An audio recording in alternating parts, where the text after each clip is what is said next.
a gente vem conversando muito, eu, nossa equipe, etc, né, da questão da família. Quem que é a criança de hoje e a família que nós tivemos ontem, né, que educam essas crianças de hoje. A gente estava conversando, numa conversa informal, a gente ficava pensando assim, lá no colegial, né, meu irmão está entrando agora na faculdade e nós estávamos conversando todos nós juntos e as pessoas vão falando assim, quando eu crescer, no colegial eles já ficam pensando qual é a profissão deles, ou até mesmo antes do colegial, ficam pensando qual é a profissão dessa criança, né? E a gente tenta, hoje diagnosticando, a gente fica tentando perceber se a gente alcançou, né? Se a gente conseguiu ser exatamente aquilo que a gente pensava em ser quando nós estávamos no colégio, quando nós estávamos idealizando aquela profissão maravilhosa, né? O que nós gostaríamos de ser. E a gente percebe que muitas pessoas não conseguem atingir esse objetivo, né? Elas não conseguem ter a profissão que sempre idealizaram. Umas sonham em ser médicas, outras sonham em conquistar, sei lá, ser empreendedor, e muitos não conseguem alcançar isso. Então eu falei assim, e se a gente conversar um pouquinho hoje sobre quem é a criança de hoje, né? E quem é a família de ontem, que nós fomos educados de um jeito e a geração de hoje está sendo educada de outro jeito, de outra forma. E não tem nenhum problema quanto a isso, mas a gente precisa entender qual é a educação que a gente está dando, que nós tivemos no passado e que nós estamos dando hoje, que é diferente, porque automaticamente o mundo está diferente, né? Só para vocês terem uma ideia, em maio de 2015, a Organização Mundial da Saúde, ela revelou que o transtorno depressivo é a principal causa de incapacidade de realização de tarefas do dia a dia entre jovens de 10 a 19 anos.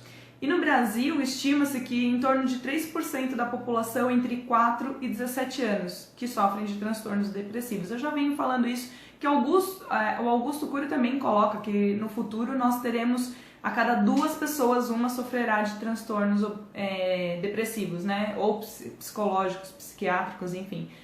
E isso, nesses dados da Organização Mundial da Saúde, ainda nem foi constatado, muitas crianças ainda nem foram diagnosticadas. Então imagina, nós estamos em 2018. Em maio de 2015, a gente já tinha esse resultado, né? 3% da população do Brasil, de crianças entre 4 a 17 anos, já sofriam de depressão, de transtorno de depressão. Além disso, como eu falei, as crianças, no geral, como nós tínhamos um tipo de educação e um mundo diferente da educação e do mundo de hoje, a gente percebe assim, outro dia eu estava conversando com uma mãe de uma aluna minha, e ela falando assim, pode puxar a orelha, se ela não estiver obedecendo, pode chamar, né, brincando assim com a gente. E ela falou assim, eu não sei o que acontece, na minha época não era assim, na minha época a gente prestava muito mais atenção na aula, o professor não precisava chamar tanto atenção. Eu vejo minha filha hoje, ela é tão avoada, né, tá todo mundo tão disperso, ninguém mais presta atenção em nada. E aí ela falando, né, que quando ela chega em casa, ela tenta baixar até os ânimos da criança, fazer com que a criança tente se concentrar um pouco mais, ficar um pouco mais em silêncio, porque a criança fica muito agitada, e a gente estava falando sobre isso. Que na geração de hoje, realmente, as crianças têm muito mais estímulos do que no passado. Se a gente for pegar, por exemplo, por Einstein, né? Einstein tinha muito menos informação do que as crianças de hoje, mas ele processou de uma tal forma que ele conseguiu fazer progressos acadêmicos, né? Ele conseguiu fazer evoluções. E hoje as crianças têm muito mais informações do que Einstein no passado, por exemplo, mas eles não conseguem processar tudo. São muitos estímulos e o nosso cérebro ainda não é, né? Porque a gente está em constante evolução, vai que um dia, né? Mas assim, nosso cérebro não é capaz de processar tudo. Obviamente, o nosso cérebro não é capaz de processar tudo que a gente recebe de informações durante o dia. Então, nós ficamos muito mais tempo ativos, né? E as crianças, principalmente, porque tem não só as lições de casa, mas as tarefas fora de casa, os tablets, celulares, TV, videogame, enfim, todas as tecnologias que vieram para ajudar e, ao mesmo tempo, se a gente não souber usar, né, dificulta muito a educação da criança. E a criança precisa ter um tempo de silêncio, não só a criança, mas o adulto precisa ter um tempo de silêncio para que ele que o cérebro consiga processar parte das informações que a gente recebe no dia a dia. Então, como eu falei, a Organização Mundial da Saúde já diagnosticou transtornos depressivos, o Augusto Cury fala também, mas também ele apresenta que muitas crianças estão sendo diagnosticadas sem ter de fato a doença, a patologia, enfim, que os profissionais hoje estão colocando, né? Déficit de atenção, tem uma outra que a criança fica muito agitada, qual que é o nome? Esqueci. Hiperatividade, né? Crianças hiperativas, e aí eles são diagnosticados e eles dão remédio para que essa criança consiga se acalmar. E na verdade existem outras coisas que nós podemos fazer como pais para ajudar essas crianças no seu processo de desenvolvimento, a ajudar essa criança a calmar a mente. Como eu falei, minha aluna estava lá, a mãe dela super preocupada. Aí o que acontece? Essa aluna, ela estava brincando, aí a professora começa a falar e ela começa a se ajeitar assim na cadeira. Aí ela começa a virar, aí ela começa a virar para o outro lado, vira para um lado, e ela não tem concentração no professor. E muitas vezes os professores, né, os pais, acham que a criança não quer prestar atenção ou que ela não tá nem aí a gente fala, senta direito menina, fica aí, que não sei o que lá, e a gente fica brigando com a criança. E aí ela foi. Só que como ela não tem muitas atividades físicas, ela tem só a educação física e ela tem só uma modalidade ou outra que ela pratica fora, não é uma coisa que ela tenha constantemente no dia a dia, brincar, né? Porque em casa normalmente mora-se em apartamento ou mora-se numa casa que não tem mais um quintal tão grande ou que não pode brincar mais na rua porque hoje em dia é perigoso. Então a criança não explora tanto o corpo dela, automaticamente ela não tonifica todos os músculos que ela deveria tonificar se ela explorasse mais o corpo dela. Então, quando ela começa a se ajeitar na cadeira, ela está mostrando um sinal claro de que ela não tem força nos músculos do core, né, para sustentar o tronco dela, e aí começa a doer a coluna, aí a bunda começa a doer, aí ela vai se ajeitando e ela para de prestar atenção no professor. Então, assim, a gente tem que olhar para muitas coisas que muitas vezes os pais não sabem, aí acham que a criança está de bobeira lá na sala de aula, sem querer prestar de fato atenção nas crianças. Então existem muito mais coisas atuais da nossa era, né, do que a gente está vivendo hoje, de informações que as crianças absorvem, de tecnologia, que a gente não consegue diagnosticar e muitas vezes por falta de conhecimento a gente acaba diagnosticando como um transtorno ou um déficit, um toque, enfim, sempre tem alguma coisa para ser diagnosticada. Além disso tudo, hoje em dia a gente foi apelidado de PAD, né, que acontece muito com as crianças, é o padrão automático de distanciamento instalado. As crianças não conseguem mais se socializar como elas se socializavam antes.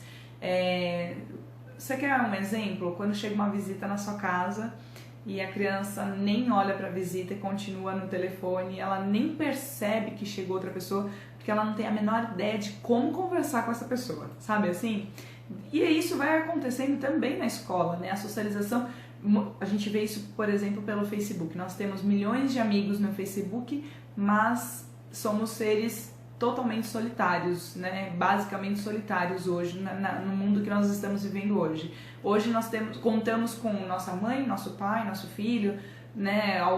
Para quem tem marido, a gente conta com poucas pessoas, mas a gente não tem tantos amigos quanto, por exemplo, a gente tem no Facebook, no Instagram, etc, né?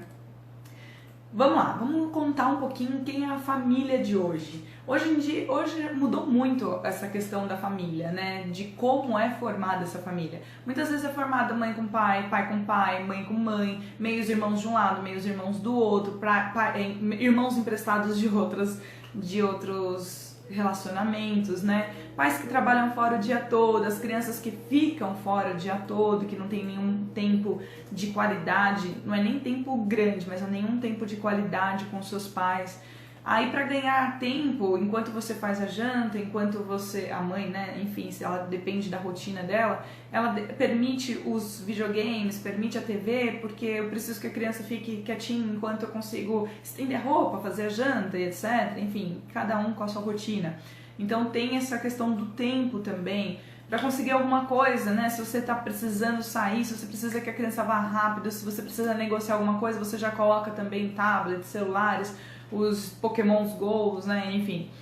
E para ter boas notas, muitos pais acabam prometendo coisas e coisas de valores altíssimos que não trazem valores para a criança, valores valores, né, como se diz? Esqueci agora. Valores de amor, né, enfim, essas coisas, esses valores que eu quero dizer, não são valores de dinheiro, né, que eu falei, eles prometem coisas de valores altíssimos, como jogos, coisas grandes, mas não tem aqueles valores dentro de casa, né? O respeito, o carinho, o amor, a compreensão. Isso daí está sendo cada vez menos trabalhado e, obviamente, quem ensina as crianças são os adultos. Então, automaticamente, tudo isso que acontece na sua, na minha, na casa de todo mundo, cai dentro de uma sala de aula com o professor ou os professores, né? Então imagina, você dá um duro danado às vezes para ensinar o seu filho, para educar, e às vezes a mãe do amiguinho também tá dando um duro danado, mas ela tá dando um duro danado do jeito dela, diferente do seu. E cada família tem um seu duro danado, né? Cada família constrói a sua educação, constrói a sua cultura, e tudo isso cai dentro de uma sala de aula. E aí cria-se a relação entre eles, que é onde eles aprendem também. Então, é o que eu já citei em outras lives, né? Eu não ensino meu filho a escutar funk. Aí, não só não escutar, mas eu ensino ele a prestar atenção na letra da música, a escutar, mas a mãe do outro não ensina. Aí todo mundo cai numa mesma sala de aula e um ensina pro outro, um aprende com o outro e cria-se essa relação, né? É onde todo mundo vai aprender. E aí vem as dificuldades recorrentes da família. Aquela família que tem a idealização de ser a família perfeita, né? A gente sonha em ter a família perfeita. Discussões entre o casal que também afetam na educação da criança, porque ele entende que isso pode ser natural. Críticas da escola, pares vindos de culturas e famílias diferentes. Então eu penso de um jeito, o meu marido, o pai do meu filho pensa de outro, e aí a gente se junta e tem um filho, cada um tem uma cultura, criamos um terceiro núcleo, uma terceira cultura, né? Uma terceira pessoa ali na nossa família, e aí junta-se com outras crianças de outras culturas, e aí a criança vai aprendendo e vai absorvendo e vai crescendo, e é por isso que é muito importante a intervenção dos pais. Muitas vezes o pai não tem tanto acesso a entrar na escola, mas é legal o pai poder entrar, ver o que está acontecendo, fazer a lição com a criança para ver o que ele está aprendendo, como ele está aprendendo, escutar a criança, né? Aconteceu já coisas que meu filho falou assim: mãe, hoje aconteceu XPTO na escola. E eu falei assim, nossa, que estranho, isso não é da filosofia, vamos conversar. Porque a criança tem uma visão, mas às vezes pode ter acontecido outra coisa, e ela interpretou desse jeito. Então, antes de ir lá criticar, também escutar, né, ver o que está acontecendo, conversar com o coordenador, conversar com o diretor, conversar com a professora, porque também tem dificuldades, né? Todo professor tem as suas dificuldades. E aí eu vou citar algumas dificuldades do professor, porque é legal você como pai também compreender as dificuldades do seu professor. O professor tem muita dificuldade, por exemplo, em manter a atenção do aluno, né? Com tantas tecnologias, com tantas coisas, com tantas promessas que são feitas fora, permissões que são dadas às crianças, o professor tem hoje dificuldade de manter a atenção do aluno, justamente porque, como eu citei no início da live, tem muitas coisas acontecendo na era de hoje, né? Comprometer o aluno com a realizações de tarefas, provas e deveres, né? Então, o professor fazer com que o aluno queira fazer a lição, não só que ele queira, mas que ele goste, que ele sinta prazer em fazer, né? A frustração por não conseguir ser o professor que idealizou, vocês já pararam para pensar nisso? As famílias têm essa questão de ser a família perfeita, e o professor também tem essa frustração, muitas vezes por ele não conseguir aplicar tudo que ele gostaria, de não ser o professor que ele idealizou, de pegar um aluno que ele não está conseguindo trabalhar muito bem e ele se esforça para que ele consiga atender essa criança, né? Enfim. As críticas da família, as críticas da direção da escola, o cansaço físico, o estresse, desgaste emocional que ele também tem, porque ele também tem uma vida, chega na escola, é o trabalho dele, é a profissão dele, é o que ele ama fazer, mas toda profissão tem um desgaste, né? Então tudo isso cai na questão do professor, da família. Então é legal a gente sempre olhar os dois lados, porque muitas vezes o pai chega lá criticando, metendo bronca na escola, falando um monte do professor, mas ele nem sequer parou para se pôr no lugar do professor, né? Entender qual é, não só qual é a função e qual é o papel, porque ele já sabe, né? Isso daí tá óbvio, claro, mas assim, tá, o que o pai tá fazendo para educar o seu filho, não para ajudar, mas para educar o seu filho e então ajudar o professor, porque a educação vem da família, né? A família tem que ensinar os valores e a educação e o professor ele vai dar um suporte, ele vai ensinar outras coisas e também tem a questão cultural dele, que ele vai passar de valores dele, né, para a criança. Então é legal. A gente segue um conjunto de orientação que eu acho bem bacana, que na verdade a escola do meu filho tem esse conjunto de orientação que eu gosto muito, que é do Henri Vallon, onde ele fala da questão do sentido de evidenciar a pessoa aprende muito mais e melhor quando está em um ambiente que não é ameaçador e não nos coloca sob estresse. Ou seja, quando a gente está num ambiente que pra gente é tranquilo, porque a gente tem sensoriais que captam se aquele ambiente é perigoso ou não, se a gente está sob ameaça ou se a gente está num ambiente que não nos causa ameaça, né? E aí a gente consegue aprender num ambiente que está mais tranquilo, porque a gente não fica mais preocupado se a gente vai morrer, se alguém vai bater na gente, se a gente vai levar um susto. Então a gente consegue focar a nossa atenção para prestar atenção no que o professor vai ensinar, enfim, para aprender, né? Então, um ambiente favorável é aquele ambiente tranquilo. E o professor, para causar esse ambiente tranquilo, ele exige muita criatividade, né? Além de tudo, como eu falei lá, tem a questão da atenção do professor, né? Que ele fica frustrado por não conseguir ser o professor que idealizou, por conseguir chamar a atenção da turma e tudo mais.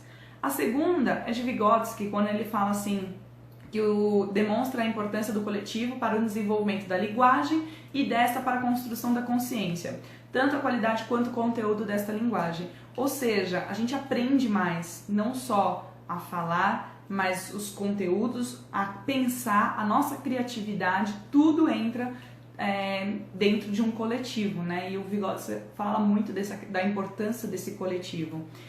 A de Piaget, que ele fala que cada pessoa tem um processo próprio de aprender, estabelecendo um ritmo absolutamente individual de aprendizagem, ou seja, é difícil de ensinar por um sistema, né? Onde a gente simplesmente coloca a apostila, a gente ensina a mesma matéria para todos e espera que todos aprendam da mesma forma. Isso não acontece, é óbvio, porque cada um tem um ritmo individual, cada um aprende de um jeito, então é importante entender que às vezes uma criança aprende mais observando, outras aprendem mais fazendo, outras aprendem repetindo, escrevendo, outras aprendem só ouvindo. Cada um tem um jeito de aprender e a gente deve sim respeitar o ritmo individual de aprendizagem de cada criança. O seu filho aprende como? Você já parou para pensar nisso? Como que seu filho está aprendendo hoje?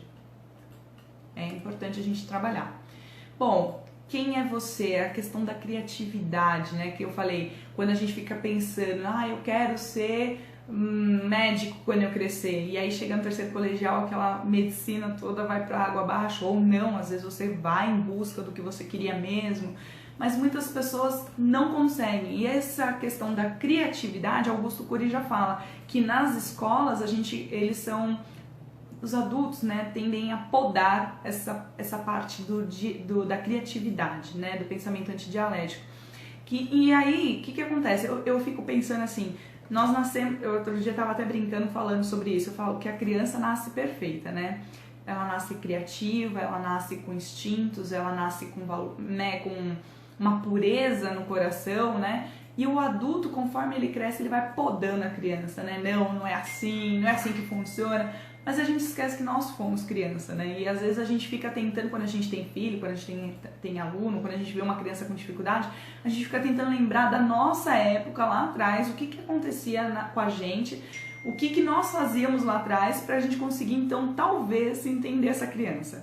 Mas os tempos mudaram, o passado não é a mesma coisa que o presente. Então, quando o pai fala pra mim, mas na minha época, tá, na sua época, hoje a época é diferente, a educação é diferente, e a gente precisa, sim, se atualizar.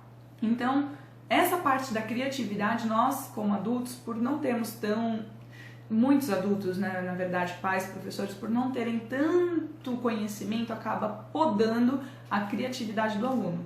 Então é uma coisa também para se prestar atenção. O que nós podemos fazer para contribuir na educação da criança? Ser consciente, responsável pelas nossas vidas. Nós, hoje, você gera valor com o que você faz? São perguntas que cabe a gente se fazer, né? O que eu gero de valor para o meu filho? O que eu gero de valor para a sociedade? O que eu gero de valor? O que eu tô fazendo? Eu tô fazendo as coisas sempre só para mim? Ou eu tô fazendo as coisas sempre pensando em mim, mas também pensando no outro? É lógico que você tem que pensar em você e ter amor próprio, mas o que você faz também para o outro? O que você gera de valor para o outro? Isso são questões importantíssimas, uma vez que você é pai, uma vez que você é professor, de se perguntar, de se fazer, para que você consiga progredir no desenvolvimento da educação do seu filho. Tá? Galera, eu vou parando por aqui, porque a nossa live está estendendo. Eu já falei bastante, espero que vocês aproveitem todos os conteúdos. A gente não vai mais estar fazendo live às quartas-feiras, às 20 horas, como nós estávamos fazendo ao vivo. Eu vou começar a postar vídeos, porque a gente está entrando agora no desafio de 7 dias. Então eu vou pedir para vocês, para quem quiser participar e conhecer um pouco mais, aqui no link da descrição eu estou deixando um link para vocês se cadastrarem. Vocês não tem que baixar nada, é só colocar o e-mail de vocês para que vocês possam receber as informações dessa estreia do desafio. Tem algumas pessoas que já foram entrando, que já foram vendo o que era, perguntando, né? Como o Fernando, tem um pessoal do meu grupo do WhatsApp também que estava lá perguntando. E eu tô ali bem devagarzinho porque eu estava montando esse desafio. E esse desafio agora já está basicamente concluído, então a gente vai estrear. Então se você quer participar, se você quer entender como funciona o processo de desenvolvimento da criança, como que você pode se conhecer, como que você pode se desenvolver para que você consiga ajudar o desenvolvimento do seu filho, é importantíssimo, depois de tudo isso que eu falei nessa live de hoje, é importante você se perguntar, né, tudo que eu venho falando, para quem chegou agora.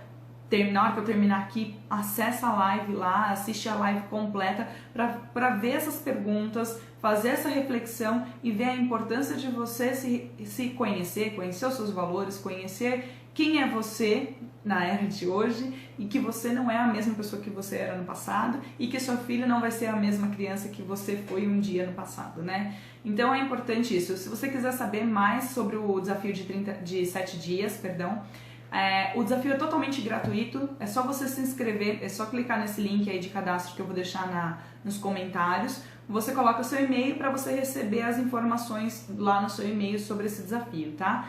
E agora, semanalmente, a gente vai continuar com os vídeos, então as lives por enquanto não vai acontecer, mas todas as vezes que nós tivermos live para apresentar, para falar, para tirar dúvidas, para bater papo, eu também vou estar mandando notificação por e-mail. Então se você quiser saber de tudo que acontece, das notificações, das informações, de conteúdo que eu mando semanalmente, você coloca lá o seu e-mail para que a gente consiga te enviar, tá bom?